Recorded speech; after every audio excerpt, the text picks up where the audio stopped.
All right, good to see y'all. It's obviously a busy weekend.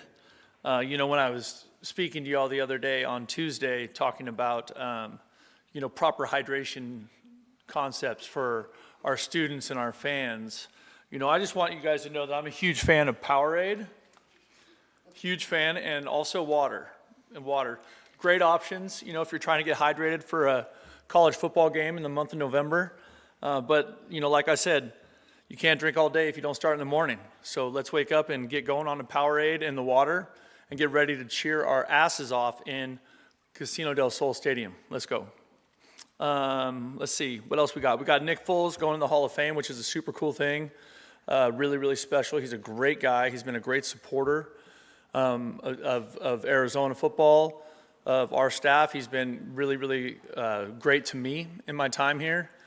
Came out here our first year and spent a few days during spring practice. We're trying to get him back, but he's got young kids and a busy schedule.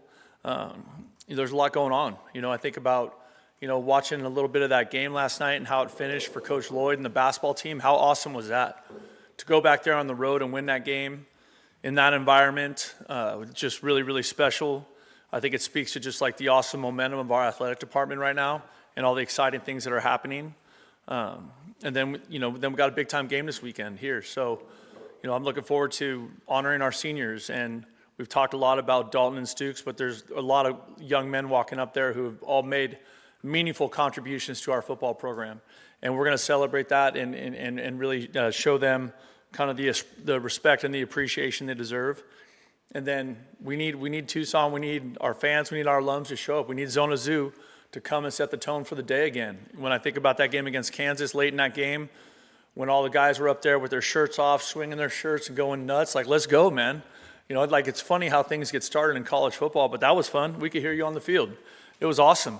So we're excited for this weekend. Obviously a huge game, an excellent opponent coming to town, and we're going to be ready to play. Thank you, Coach. We'll start with Michael and then Justin. Has senior day lost any luster in your mind because of the transfer portal and just how kind of fluid things are with guys jumping from one school to another, or does it still kind of hit the same? That's a great question. I think it's probably a little bit more specific case by case. You know what I mean? I think, in my house I have 3 kids and 2 dogs, and I finished last in that order.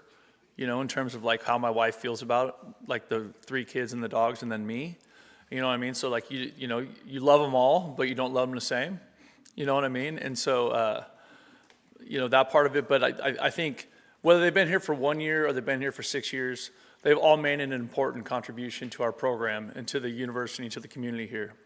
I think that's what's important, that we, respect that and honor that the right way on Saturday. And obviously some guys have played more than others and some guys were better culture guys, people than others, but everybody contributed in a meaningful way to get us to the place where we're at today. Justin and Troy. Just with Baylor and their offense, what impresses you about the players outside of Sawyer Robertson and how he leans on those guys? Oh yeah, they've done just a fantastic job. I mean, you watch how explosive they are. All of their wideouts can go. They can all run. They can all make plays. They're all tough. And then Treg is something different, right? He's the other day I used Kellen Winslow, but choose whoever you want. Just really athletic, big body, a real coverage problem because of his length and his athleticism, right? And then their 2 running backs are really both effective runners. I think that's, when you look at them offensively, I felt like going into Cincinnati, we were playing the best offense we had played, all year. And then I get on the plane after the Cincinnati game and I'm watching Baylor play Utah and I'm like, holy smokes, these guys are impressive. So, we got our hands full. It's any given Saturday in the Big 12. We've been talking about it all year. You've seen it show up all, in games all year. It's just, you need to show up ready to play because every game's a fist fight. Troy and then David. With the availability report that came out, Tristan Downs was on there. Just your thoughts on Matthew Lotto getting that opportunity and what you've seen in terms of his progression throughout the last couple of weeks. I think Matt's done a great job, you know what I mean? And I really believe in Coach Oglesby and his ability to develop players. I think that's played out. This is year, I think, 6 with Josh and I together, with being a part of our staff. But I've just watched him do that with a lot of different young men. And I think, he starts by, really doing a great job of building a really strong connection and the relationship with the player, which allows him to coach that player really hard, to be really demanding of that player in that player's process of development. And he does a fantastic job with them, and Matt's ready to play. David and then Brian. One senior, Brent, that obviously you've had a lot of experience with and history with is Sam Olsen, who came over with you guys from San Jose State. How would you describe him and his road for people that don't know him? Yeah, Sam's awesome. It's cool for me to think about Sammy just because there is a lot of history there, and there's a lot of time spent on task with him, and he's been an awesome player and teammate and a hard worker and a good student, and he recently got engaged, which was super cool. But Sam played for us as a true freshman at San Jose. I think I'm right. I'm pretty sure he caught a big 2-point conversion in the Mountain West Championship game, like over a guy from Boise State. It was just an awesome play by him.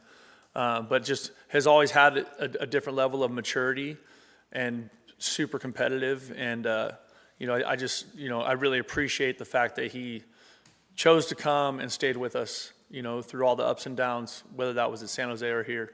He's a special guy. Brian and then Jason.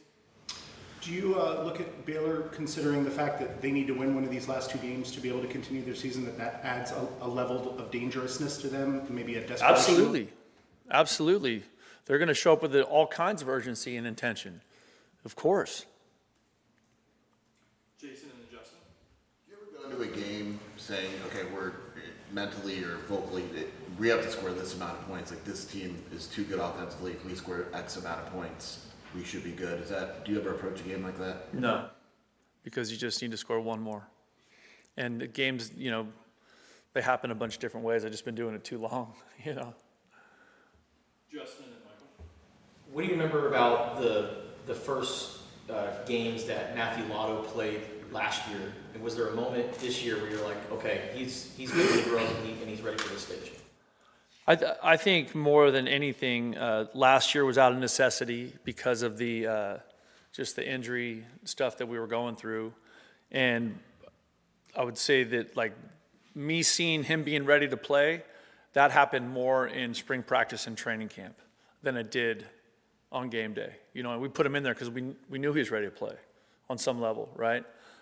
He's still a young player. He's still a redshirt freshman. He's still an offensive lineman, which I think that's one of the places that the developmental process is one of the most challenging and at times can be the longest, you know what I mean? But he has done a great job. He's a super high care factor kid, and I think Josh has done a really good job coaching him. Michael and then David. Another senior who was with you at San Jose State and is with you again now is Michael Dansby, and you brought him up in the locker room after the Cincinnati game to lead the fight song. What has impressed you about his performance and the group of corners as a whole in the high-pressure situations that Danny has put them in? Yeah, absolutely. I think those guys, they work extremely hard, and this has also been multiple years coaching with Coach Viney, and really believe in him and in his development. When Coach Viney came and joined us, I think we went from the last in passing defense in the Mountain West to first or second, or there was a big jump is what I remember when Chip joined us. And he's a younger coach, but he coaches them hard, and he coaches with a lot of energy. And I think you can see those guys really lean into that. And Michael's one of those young people who's just, when we signed him, he was going to go run track at a D2 school somewhere. And we saw him during spring practice, and we were like, no, this guy can really help us. And sure enough, he plays as a true freshman. And I think lots of times as young people are looking right now, the portal and the college landscape, I think there's some number of young people that are like, oh, I need to go to this school with this logo and this size stadium and this much money. But then you're also seeing lots of players that are going to a place where they get to play and they develop, and that development accelerates their process versus going somewhere and waiting for some super high profile or some NFL player to graduate or to matriculate to the National Football League. terms of how you guys have been using the running backs, has there been a system to that lately? Because, I mean, obviously, last game we saw kind of Izzy at the beginning of the game, and then it was kind of Ked seemed to be at the middle, and then, you know, Quincy was sort of at the end. Is it just a feel for which guy should be in the game, or is there a system that's evolved throughout? There's not a system, because I think that is like taking a good shooter out of a game. Like, I'm not removing Steph Curry if he's rolling. Does that make sense? I'm laughing because you got the beanie on. We got a bunch of people with beanies on upstairs. Like, the rain comes out in Tucson. Everyone's like, oh my gosh, where's my parka and the beanie? I'm like, dude, it'll be 75 tomorrow. Don't worry about it. But yeah, so that's definitely a little bit of a hot hand. And, you know, as players play in that, you know, as they play a series, and if the series extends, you know, if that player needs a break because he's been, you know, blocking and playing and getting hit, then when he comes out, it depends on how the next guy plays. You know what I mean? So it definitely, there is a little bit of a hot hand for us. Justin. What are your dogs' names? So we, yeah, did she put you up to this? This sounds like this is planted. Okay, so we have Benny, named after Benny the Beaver, because we got him when we were at Oregon State, and we have Sammy, named after Sammy the Spartan, when we were at San Jose State. And I have been fighting the desire to add Wilbur, number 3. And so that's why I said, did she put you up to this? I'm assuming Courtney Brennan like got to you somehow. It's like, we really want Wilbur, or one of my daughters did. But no, we're good. 2 dogs is good. It's good, yes. Yeah. But my actual question is, what's your connection with Dave Aranda? It's super cool. So I think Dave is a fantastic football coach, and maybe even a better person.